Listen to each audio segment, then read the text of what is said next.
Max was a very happy little boy. He loved to swing high. He loved to explore. He loved playing with his friends. And he loved sharing his favourite ice cream with his sister.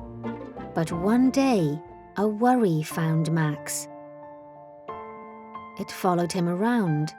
It didn't make him feel very nice. Sometimes the worry is joined by sadness. Sometimes they're joined by feeling scared. Some days these feelings that followed Max were really small, but sometimes they could be really, really big. But even when they were really, really big, no one else could ever see them.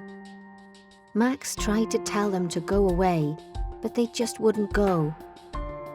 Then one day, Max was looking very sad and wasn't playing with his friends. His teacher asked him what was wrong and told him she would listen if he wanted to share his feelings. As soon as Max shared his worries, sadness and scary feelings, they started to get smaller and smaller until they were almost invisible. Max was feeling much better.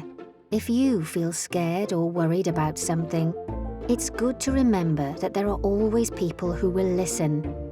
Find someone you like and trust. It could be your family, your teacher, even a neighbour. You can even talk to someone on the phone in private.